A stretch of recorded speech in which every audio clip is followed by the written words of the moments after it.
สบายดีเนาะท่านผู้ชมมื้อนี้พาท่านผู้ชมมาเลาะเบิ่ง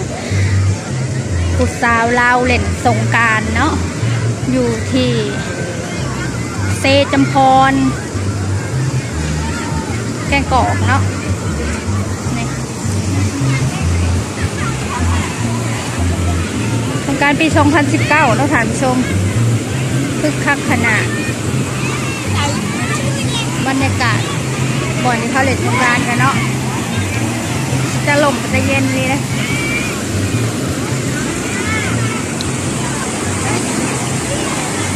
ท่านผู้ชมอากาศร้อนก็มีเล่นน้ำไปน้ำยังไปน้ำกับม่วนดีเย็นดีเนาะ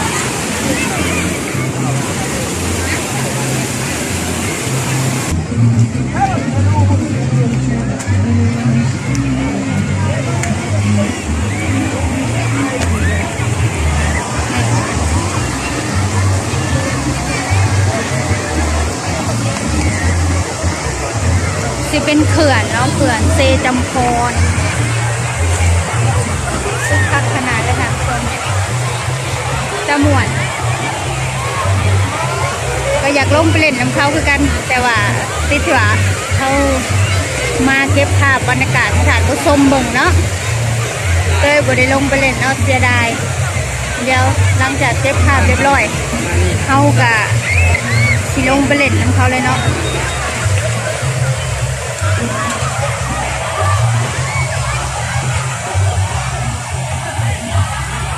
เพียงถุงขนาดเลยค่ะผู้ชมถุงใส่น้ำเนี่ยถุงพลาสติกที่เขากรอกน้ำเข้าไปเขาก็เพียงกันขนาดเลยอยู่มองนี่เขาสิเล่นแบบนี้เนาะหมวนลายปกติข่อยก็มาเล่นนั่นเองคือกันแต่เมื่อนี่อ่ะมันมีหมุนเดี๋ยวปั่นถ่ายเขาก็จะได้ลงไปเล่นเนาะ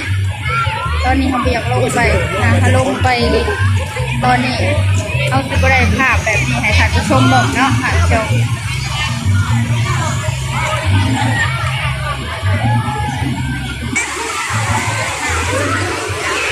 เรียงหนักกันขนาดเลย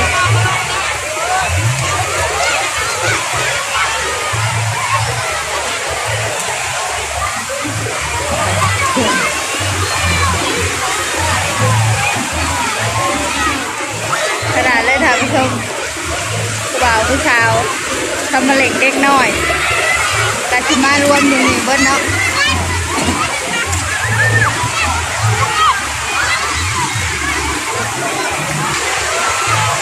บรรยากาศก็คือประมาณนี้เนาะแต่มีความสุขหลายมีทั้งเด็กน้อยผู้เฒ่าผู้บ่าวแพ้วผู้สาว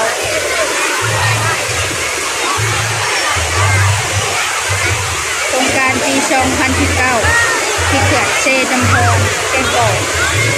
เมืองจำพรแขวงสวรรณเขตตักชม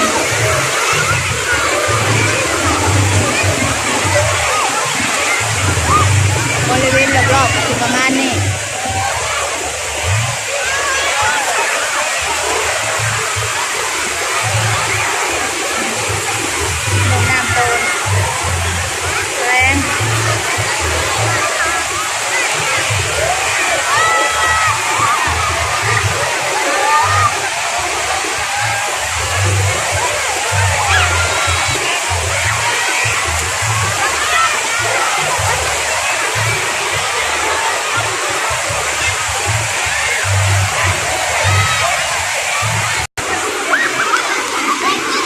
ว่าบุเพลกลายหมวนกันขนาดอันนี้เขาอยู่จากมุมสูงนะท่านผู้ชมเขาบอกว่าลงมาใกล้ค่ะเนาะเบิ่งก็เฟี่ยงถุงปฏิที่เขาไว้นะเดี๋ยวเขาก็จะเฟี่ยงไปไม่ยันโดนไม่ยันเจ็บเนาะ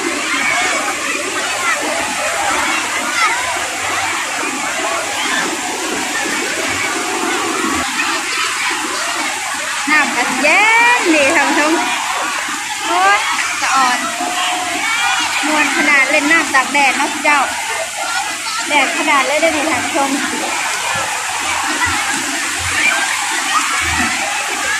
ค่ะบรรยากาศประมาณนี้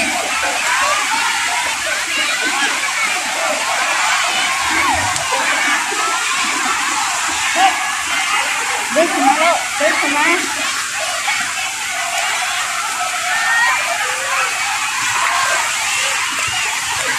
บ่าวลาวผู้สาวลาวเล่นน้ำกัน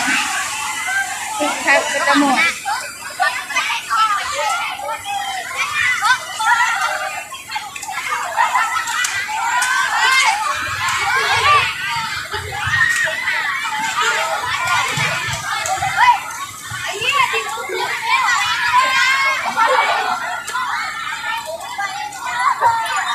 สาวทันพง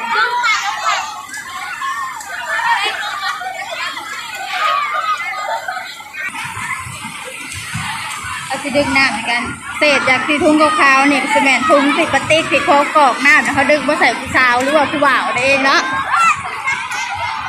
ไม่อยากสีนะแดดอ่อนลายแต่ผู้สาวสำน้อย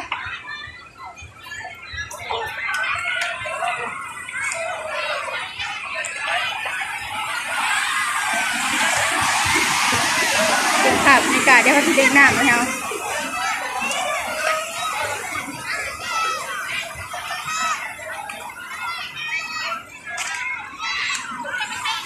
นี่เนาะทำชม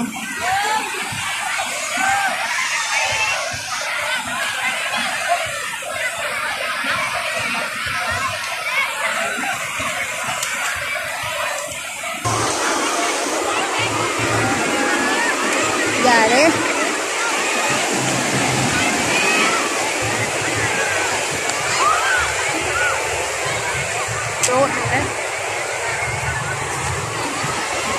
สำหรับคลิปนี้เขาขอจบเพียงสำนีแล้วท่านผู้ชม